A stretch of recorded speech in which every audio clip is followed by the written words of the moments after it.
Hi, I'm Tabitha Moldenhauer, broker with Benefit Consultants Midwest. In an earlier video, we talked about how IRMAA, that's the income-related monthly adjustment amount, can affect your Medicare Part B premium depending on your income.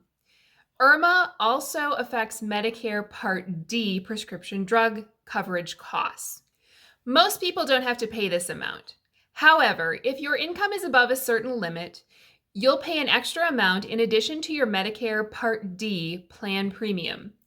You'll also have to pay this extra amount if you're in a Medicare Advantage plan that includes Medicare Part D prescription drug coverage.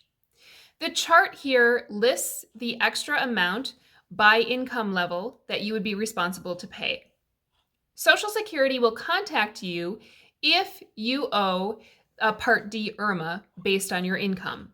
The amount you pay can change each year. If you have to pay a higher amount for your Part D premium and you disagree, for example, if your income changed, you can dispute it with Social Security.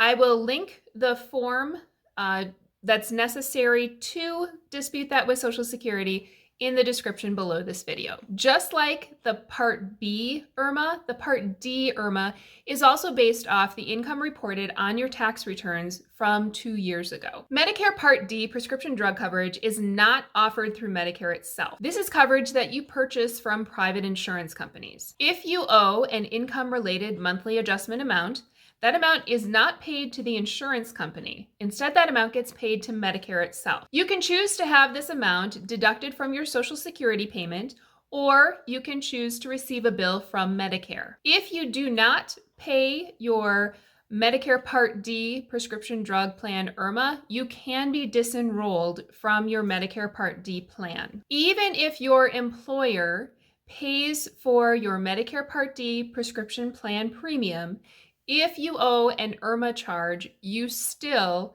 will have to pay for that yourself. If you do not pay your IRMAA charge and are disenrolled from your Part D plan that's paid for by your employer, you may be unable to rejoin your employer coverage. So this is definitely not a bill that you want to ignore or skip if it comes. As I said at the beginning, most people don't have to worry about this. But if your income, and it's always looking back 2 years to your tax returns, falls into the chart shown, then be aware that you will have this extra charge payable to Medicare for Part D prescription drug coverage. For IRMAA questions, you should contact Social Security. If you have questions about your current Medicare prescription drug coverage, you should first contact your plan. You can enroll in a Medicare Part D prescription drug plan when you first join Medicare, and then every year between October 15th and December 7th, and possibly at other times if your situation changes and you become eligible for a special enrollment period. If you would like assistance finding a Medicare Part D prescription drug plan that covers your medications through your preferred pharmacies at the best overall cost available in your area, please see our website, bcmwi.com, for instant quotes on Medicare Part D plans, or set up a Medicare plan consultation either on the website or by calling 877-312-1414. Have a great day.